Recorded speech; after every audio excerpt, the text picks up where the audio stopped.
මේ දිනවල ඔබට දන්ත සෞඛ්‍ය එහෙම නැත්නම් මුඛ සෞඛ්‍ය ගැන අතපසු වෙලා අමතක වෙලා තියෙන්න පුළුවන්. ඒ වුණාට මුඛ සෞඛ්‍ය යහපත්ව පවත්වා ගැනීම ඉතාම වැදගත්. මොකද කියනවා නම් ඔබට මේ අවස්ථාවේදී දන්ත රෝගයක් එනම් විද්‍රුමස් රෝගයක්, දත් දිරා යාම නිසා දත් කැක්කුමක්, විශාල වේදනාවක් වගේ දෙයක් ඇති වෙන්න පුළුවන්. එහෙම වුණොත් ඔබ ඉතාමත් අපහසුතාවයටපත් වෙනවා. ඒ නිසා යහපත් මුඛ සෞඛ්‍ය පවත්වා ගැනීම ඉතාම වැදගත්.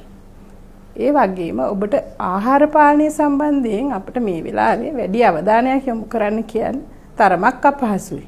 ඒ වුණත් හැකිනම් සීනි සහිත ආහාර වර්ග අවම ලෙස ගන්න බලන්න. නැතහොත් ඒවා ගන්නවා නම් ඒවා ලබා ගැනීමෙන් පසුව විශේෂයෙන්ම කුඩා දරුවන්ගේ කට පිරිසිදු ජලයෙන් සේදීම හැකිනම් සිදු කරන්න.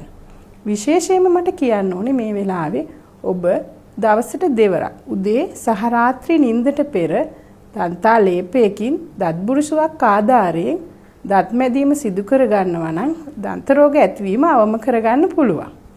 ඒ වගේම අපේ ජනතාවට මේ වෙලාවේ අවශ්‍ය දේවල් ලබා දෙමින් උදව් කරන පරිත්‍යාගශීලීන්ගිනුත් මම ඉල්ලන්න කැමතියි ඔවුන්ට අවශ්‍ය දත් බුරුසු සහ ෆ්ලෝරයිඩ් සහිත දන්තාලේප ලබා දෙන්නේ නම් ඉතාමත්ම හොඳයි කියලා.